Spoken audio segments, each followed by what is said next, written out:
Hey guys, welcome back to my channel. இந்த video போன வீடியோட கண்டினியூஷன் தான்.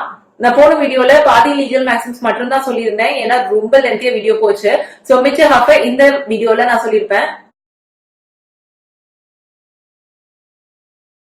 Ignorance of fact is an excuse. Ignorance of law is not an excuse. ஏதோ ஒரு fact தெரியாம தப்பு பண்ணிட்டாங்கன்னா அதை எக்ஸ்கியூஸ் பண்ணலாம். ஆனா சட்டம் தெரியல அதனால நான் தப்பு பண்ணிட்டேன் அப்படின்னு சொன்னாங்கன்னா அதை எக்ஸ்கியூஸ் பண்ண மாட்டாங்க. ஆனா சட்டம் எல்லாத்துக்கும் தெரிஞ்சிருக்காது இல்லையா? இருந்தாலும் ஏன் இப்படி சொல்றாங்க? ஏன்னா நம்ம இக்னோரன்ஸ் ஆஃப் லாவையும் ஒரு எக்ஸ்கியூஸா அலோவ் பண்ணிட்டோம்னா எல்லாருமே நாளைக்கு இதையே ஒரு டிஃபென்ஸா யூஸ் பண்ண ஆரம்பிச்சிருவாங்க. எனக்கு சட்டம் தெரியாது அதனால நான் இப்படி தப்பு பண்ணிட்டேன் சோ என்ன எக்ஸ்கியூஸ் பண்ணிருங்க அப்படின்னு கேட்க ஆரம்பிச்சிருவாங்க. அந்த காரணத்தினாலதான் சட்டம் தெரியாம இருக்கிறது ஒரு எக்ஸ்கியூஸ் கிடையாது அப்படின்னு சொல்லுது இந்த maxim. In law, the immediate and not the remote cause of an event is regarded. அதாவது ஒரு ஆக்டோட இமீடியட் எஃபெக்ட் தான் கன்சிடர் பண்ண முடியுமே தவிர அதோட ரிமோட் எஃபெக்ட் ஏதாவது இருந்துச்சுன்னா அதை கன்சிடர் பண்ண முடியாது அப்படின்னு சொல்றதா இந்த மேக்ஸிம். இப்போ ஏன்ற பர்சன் பி அடிச்சிடுறாரு. பிக்கு நல்லா அடிபட்டுருச்சு அதனால ஒரு ஹாஸ்பிட்டல்ல அட்மிட் ஆயிடுறாரு. இப்போ பி ஏவை சூ பண்ணும் போது ஏ அவருக்கு காயம் விளைவிச்சதுக்கு இவர் தான் காம்பன்சேஷன் கொடுத்தாகணும். ஆனா இதே பி ஒரு 10 வருஷம் கழிச்சு எனக்கு இப்ப ரொம்ப வலிக்குது அதனால நான் ஏவை சூ பண்றேன் அப்படின்னு சொல்லி அவர் சொன்னாருன்னா அதுக்கு ஏ ரெஸ்பான்சிபிளா ஆக்க முடியாது. இப்ப ஏ பி இப்ப அடிச்சிருந்தாங்கன்னா பிக்கு இப்போ இமீடியட்டா என்ன இழப்புகள் ஏற்படுதோ அதுக்குதான் அவர் ஏவை சூ பண்ண முடியுமே தவிர அதுக்கு 10 வருஷம் கழிச்சு அவருக்கு ஏதாவது இழப்பு நடந்துச்சுன்னா அப்போ ஏவை காரணம் காட்ட முடியாது அப்படின்னு தான் இந்த மேக்ஸிம் சொல்லுது. All things are presumed against the individual who destroys the evidence.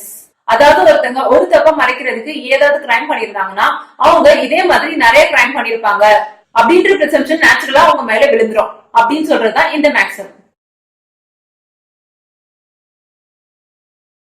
The thing itself speaks.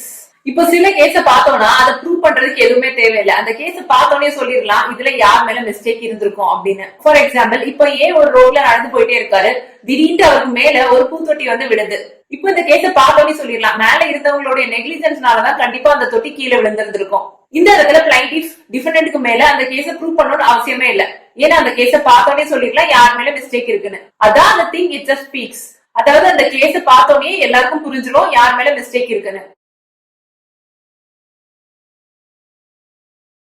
Enjoy your property in such a manner so as not to injure that of others. இத neighbour principal அப்படின்னு சொல்லலாம். இந்த பிரின்சிபலோட use strict லைபிலிட்டில இருக்கும்.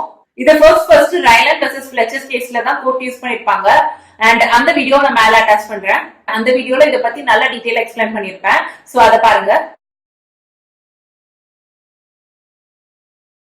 Where there is right, there is a remedy. So ஒருத்தவங்களுக்கு legal right இருந்து அவங்களுடைய legal ரைட்டை யாராவது violate பண்ணிட்டாங்கன்னா அவங்களுக்கு கண்டிப்பா ரெமெடி இருக்கு அப்படின்னு சொல்றதா இந்த மேக்ஸிம். இது டாட்லால நம்ம அதிகமா யூஸ் பண்ற மாதிரி பார்க்கலாம். சோ ரெமெடி எப்ப கிடைக்கும்னா லீகல் ரைட் வயலேட் ஆகும்போது லீகல் ரெமெடி கண்டிப்பா உண்டு அப்படின்னு சொல்லுது இந்த maxim. Reason is the soul of any law and when the reason of the particular law ceases, so does the law itself. இப்போ பார்த்தனா ஒரு சட்டம் உருவாகிச்சுன்னா அதுக்கு கண்டிப்பா ஏதோ ஒரு காரணம் இருக்கும்.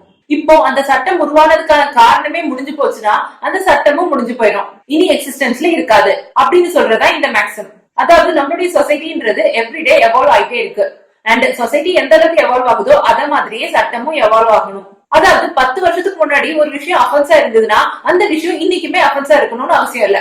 நம்மளுடைய சுப்ரீம் கோர்ட் கூட ஒரு கேஸ்ல செக்ஷன் 377 ஆஃப் இந்தியன் பீனல் கோட டீக்ரிமினலைஸ் பண்ணிருப்பாங்க. அன்நேச்சுரல் அஃபென்ஸ் பத்தி சொல்லும். சிம்பிளா சொல்லணும்னா இது ஹோமோசெக்சுவாலிட்டியை கிரிமினலைஸ் பண்ணும். ஐபிசியை பார்த்தோம்னா 150 இயர்ஸ் ஓல்டான ஒரு கோட் 1860ல எனாக்ட் பண்ணாங்க. அப்போ ஹோமோசெக்சுவாலிட்டி ஒரு அஃபென்ஸா இருந்திருக்கலாம். ஆனா இவ்வளவு நாட்கள் கழிச்சு நம்ம சொசைட்டி எவ்வளவோ எவால்வ் ஆயிடுச்சு. கே லெஸ்பியன் இந்த விஷயங்கள் எல்லாம் நம்ம மாரலாவும் சரி சோசியலாவும் சரி எல்லாருமே அக்செப்ட் பண்ண ஆரம்பிச்சிட்டோம். ஆனா சட்டம் இன்னும் அதை ஒரு அஃபென்ஸாவே வச்சிட்டு இருக்கு. சோ எல்லாரும் அக்செப்ட் பண்ண ஒரு விஷயம் ஏன் இன்னும் கிரைமா இருக்கணும்? அதனால கோர்ட் அதை ரிமூவ் பண்ணிடுறாங்க. அப்படி ரிமூவ் பண்ணப்பட்ட சரத்துகளை சட்டத்துல இருந்து எடுக்கலன்னா கண்டிப்பா கயாசும் கன்ஃபியூஷனும் தான் இருக்கும். அதனால இந்த இடத்துல லெஜிஸ்லேச்சரோட டியூட்டி என்னன்னா அந்த பர்டிகுலர் செக்ஷனையோ இல்ல சம்பந்தப்பட்ட ஆக்டையோ மொத்தமா நீக்கிடணும். அப்பதான் இன் ஃபியூச்சர் அது கன்ஃபியூஷனை கிரியேட் பண்ணாது. சோ இந்த ப்ரொவிஷன் ரிமூவ் பண்ணப்படணும் அப்படின்னு சொல்றதுதான் இந்த maxim. A new act intervening. இத ஜெனரலா டிஃபென்ஸ்க்கு யூஸ் பண்ணலாம். ஃபார் எக்ஸாம்பிள் ஏ பி அடிச்சுட்டே இருக்காரு. இப்போ அந்த இடத்துல சி அப்படின்ற தேர்ட் பர்சன் வராரு. அவர் வந்து ஏ பி அடிச்சுட்டு இருக்கிறத பார்த்துட்டு அவருக்கும் பி பிடிக்காதுன்றதுனால ஏ கூட சேர்ந்து சியும் வந்து பி அடிச்சிடுறாரு. இந்த இடத்துல பி இறந்து போயிடுறாரு. இப்போ பி இறந்ததுக்கான காரணம் ஏயா சியா? எஸ், ரெண்டு பேருமே காரணம் தான். இதுல சியோட ஆக்ட தான் நம்ம இன்டர்வீனிங் ஆக்ட் அப்படின்னு சொல்லுவோம். அதாவது ஏ வந்து பி அடிச்சிட்டு இருக்காரு, அந்த டைம் சி வந்து உள்ள நுழைஞ்சு பி அடிக்கிறாரு. சோ அந்த டைம்ல அடிப்பட்டவருக்கு ஏதாவது ஆகும்போது ரெண்டு பேருமே ரெஸ்பான்சிபிள் ஆவாங்க. இந்த மேக்ஸிமம் சாலஸ் பாப்புலர் எஸ்ட் சுப்ரீம் அலெக்ஸ், இந்த ரெண்டு மேக்ஸிம்ஸும் கிட்டத்தட்ட ஒரே மாதிரியான மேக்ஸிம்ஸ் தான். இந்த மேக்ஸிமம் என்ன சொல்லுதுன்னா, the king can do no wrong. ஏன்னா முன்னாடி காலங்கள்ல மன்னர்கள் எந்த தப்பும் செய்ய மாட்டாங்க, அதனால அவங்களுக்கு அகேன்ஸ்டா எந்த ஆக்ஷனும் எடுக்க முடியாது அப்படின்ற பிரின்சிபல்ஸ் எல்லாம் இருந்தது. ஆனா லேட்டர் ஆனா அதுவும் மாறிடுச்சு. அதனால உருவானதான் இந்த மேக்ஸிம். அப்படி செஞ்சாருன்னா அவரும் மத்தவங்கள போலவே ரெஸ்பான்சிபிள் தான். ஏன்னா கிங் உருவாக்கப்பட்ட காரணமே மக்களுடைய வெல்ஃபேர்க்காக தான். சோ கிங்கே ஒரு தப்பு பண்ணும்போது அவரே மக்களுக்கு அகேன்ஸ்டா ஆக்ட் பண்ணினாருன்னா கண்டிப்பா அவர் ரெஸ்பான்சிபிள் தான் அப்படின்னு சொல்றதா இந்த maxim. regard for the public welfare is the highest law. அதாவது ஜெனரல் பப்ளிக்கோட வெல்ஃபேருக்கு எது சரியா இருக்கோ அதுதான் முதன்மையான சட்டம் அப்படின்னு சொல்றதா இந்த மேக்ஸிம். இந்த மேக்ஸிம தான் லேண்ட் அக்விசிஷன் லாஸ்ல நிறைய யூஸ் பண்ணிருப்பாங்க.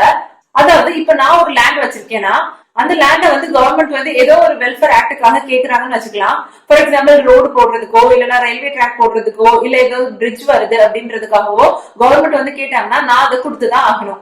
என்னுடைய லேண்டுக்கான விலையை கண்டிப்பா அவங்க தந்துருவாங்க. ஆனா நான் வந்து இது நான் பாரம்பரியமா வச்சிட்டு இருக்கிற லேண்ட், அதனால இதை கண்டிப்பா யாருக்கும் விற்க மாட்டேன் அப்படின்லாம் சொல்ல முடியாது. ஏன்னா ஜெனரல் பப்ளிக்கோடைய வெல்ஃபேர் தான் இங்க இம்பார்ட்டன்டே தவிர என்னுடைய செல்ஃப் ஒப்பீனியன் இந்த இடத்துல இம்பார்ட்டன்ட் கிடையாது. அதாவது ஜெனரல் பப்ளிக்காக ஒரு இண்டிவிஜுவல் அவங்களுடைய ரைட்டை சாக்ரிஃபைஸ் பண்ணியே ஆகணும். அதுதான் இந்த மேக்ஸிம். எனக்கு ஏதோ ஒரு ரைட் இருந்துச்சுன்னா அந்த ரைட்டை எனக்கு கொடுத்த காலத்துக்குள்ள நான் எக்ஸிக்யூட் பண்ணி இருந்திருக்கணும். அதை விட்டுட்டு காலங்கள் எல்லாம் முடிஞ்சு போனதுக்கு அப்புறம் எனக்கு இந்த ரைட் இருந்துச்சு, இதை யாரோ வயலேட் பண்ணிட்டாங்க, எனக்கு ரெமெடி வேணும் அப்படின்னு சொல்லி கேட்க முடியாது. அதனால என்னதான் உனக்கு ரைட் இருந்தாலும் கூட நீ அந்த குறிப்பிட்ட டைமுக்குள்ள அதை கேட்டு வரலன்னா உனக்கு ரெமெடி கிடையாது அப்படின்னு சொல்றதா இந்த மேக்ஸிம். இந்த மேக்ஸிமத்தோட அப்ளிகேஷன் லிமிடேஷன் ஆக்ட்ல இருக்கும். இப்போ வந்து நம்ம ஒரு கேஸ ஒரு கோர்ட்ல கண்டெஸ்ட் பண்றோம்னு வச்சுக்கலாம். இப்போ அந்த கேஸ் வந்து டிஸ்மிஸ் ஆயிடுச்சு, நமக்கு ஃபேவரா நடக்கல அப்படின்னா நம்ம அந்த குறிப்பிட்ட டைமுக்குள்ள அப்பீலுக்கு போயாகணும். அந்த குறிப்பிட்ட டைமுக்குள்ள அப்பீல் போகாம அந்த நாட்கள் எல்லாம் முடிச்சதுக்கு அப்புறம் நம்ம அப்பீலுக்கு போனோம்னா அந்த அப்பீல அவங்க டிஸ்மிஸ் பண்ணிடுவாங்க. ஏன்னா it's barred by the limitation. It is better for a thing to have effect than it is to be made void. Usually இந்த மேக்ஸிமா ஏதோ ஒரு சட்டத்தையோ இல்ல ஏதோ ஒரு கான்ட்ராக்டையோ இன்டர்பிரிட்டேஷன் பண்றதுக்கு யூஸ் பண்ணுவாங்க. அதாவது சட்டம் வந்து போடும்போது ஓகே அப்படின்ற மாதிரி சரியா தான் இருக்கும். ஆனா அதை பிராக்டிகலா அப்ளை பண்ணும் போதுதான் அந்த இடத்துல நிறைய ப்ராப்ளம்ஸ் வரும். ஏன்னா அந்த சட்டத்தோடைய வார்த்தைகள் வந்து சில சமயம் ஈஸியா புரிஞ்சுக்காது, ரொம்ப கன்ஃபியூசிங்கா இருந்த மாதிரி இருக்கும். அந்த டைம்ல கோர்ட் இந்த மாதிரியான இன்டர்பிரிட்டேஷன்ஸ் யூஸ் பண்ணுவாங்க. அதே மாதிரிதான் கான்ட்ராக்ட்ஸ்லயும் சில டேர்ம்ஸ் எல்லாம் ரொம்ப ஆம்பிகுவஸா இருக்கும். அதை எக்ஸிக்யூட் பண்ணணும்னு நினைக்கும் போதுதான் நம்மளுக்கு அந்த இடத்துல நிறைய ப்ராப்ளம்ஸ் வரும். சோ அந்த டைம்ல நம்ம நிறைய இன்டர்பிரிட்டேஷன் யூஸ் பண்ணுவோம். இதை தனி பேப்பராவே நம்ம படிப்போம், இன்டர்பிரிட்டேஷன் ஆஃப் ஸ்டாட்யூட்ஸ் அப்படின்னு. சோ ஒரு ஆக்ட் எடுத்துக்கலாம், அந்த ஆக்ட்ல இருக்கிற டேர்ம்ஸ் வந்து நம்மளுக்கு கிளியரா புரியல, அது ரொம்ப ஆம்பிகுவஸா இருக்கு அப்படின்னா கோர்ட் என்ன பண்ணுவாங்க, அந்த ஆக்டை எதுக்கு கிரியேட் பண்ணாங்களோ அதை கிரியேட் பண்ண ஆப்ஜெக்ட் என்ன, அதை கிரியேட் பண்ணதுக்கான ரீசன்ஸ் என்ன, அதை தேடுவாங்க. இப்போ அந்த ஆக்ட் ஒரு பெனிஃபிஷியல் லெஜிஸ்லேஷனா இருந்ததுன்னா அந்த ஆக்ட் யாரோடைய பெனிஃபிட்காக எனாக்ட்மெண்ட் பண்ணாங்களோ அவங்களுடைய ஃபேவரா அந்த ஸ்டாட்யூட்டை இன்டர்பிரிட்டேஷன் கோர்ட் பண்ணும். ஃபார் எக்ஸாம்பிள் இப்போ ஏ அப்படின்னு ஒருத்தர் இருக்காரு, அவருக்கு வந்து 2 பசங்க இருக்காங்கன்னு வச்சுக்கலாம். ஏன் எப்போ பசங்க 2 பொண்ணுங்க இருக்காங்கன்னு வச்சுக்கலாம். இப்போ ஏக்கு வந்து 2 பொண்ணுங்க இருக்காங்க அப்படின்னா இப்போ ஏ வந்து 2 ப்ராப்பர்ட்டி வச்சிருக்கிறாரு. அவர் வந்து அந்த ப்ராப்பர்ட்டிய அவங்களுடைய மகள்களுக்கு கொடுக்கும் போது அவர் கான்ட்ராக்ட்ல என்ன எழுதியிருக்காருன்னா, நான் வாங்கின முதல் ப்ராப்பர்ட்டி என்னுடைய முதல் மகள் எடுத்துக்கிடட்டும், அண்ட் நான் வாங்கின 2வது ப்ராப்பர்ட்டியை என்னுடைய 2வது மகளுக்கு கொடுத்துருங்க அப்படின்ற மாதிரி ஒரு செட்டில்மெண்ட்ல எழுதியிருப்பாரு. ஆனா இதை எக்ஸிக்யூட் பண்ணும் போது அங்க பிரச்சனை ஆகுது. ஏன்னா அவர் வச்சிருந்த 2 ப்ராப்பர்ட்டில எந்த ப்ராப்பர்ட்டிய முதல்ல வாங்கினாரு அப்படின்னு அவங்களால கண்டுபிடிக்க முடியாம ஆயிருது. அப்போ கோர்ட் என்ன பண்ணலாம், இந்த மேக்ஸிமை யூஸ் பண்ணி அந்த கான்ட்ராக்டை இன்டர்பிரிட்டேஷன் பண்ணலாம். இப்போ அவர் எதுக்கு இந்த செட்டில்மெண்ட் ஈட போட்டிருப்பாரு, அவருடைய 2 ப்ராப்பர்ட்டியும் 2 மகள்களுக்கு ஈக்குவலா பிரிச்சு கொடுக்கணும்ன்ற எண்ணத்துலதான் இந்த செட்டில்மெண்ட் அவர் கொடுத்திருப்பாரு, அப்படித்தானே? சோ இந்த 2 ப்ராப்பர்ட்டியோட வேல்யூவும் பார்த்து ஒருவேளை ஒருத்தங்களோட ப்ராப்பர்ட்டியோட வேல்யூ கொஞ்சம் கம்மியா இருந்ததுன்னா இன்னொருத்தங்க கிட்ட இருந்து கொஞ்சம் மணி மூலமா அதை செட்டில்மெண்ட் பண்ணி கோர்ட் இந்த ப்ராப்பர்ட்டிய ஒருத்தங்களுக்கு ஒன்னும் இன்னொருத்தங்களுக்கு இன்னொருத்தவங்களுக்கும் கொடுக்கலாம்.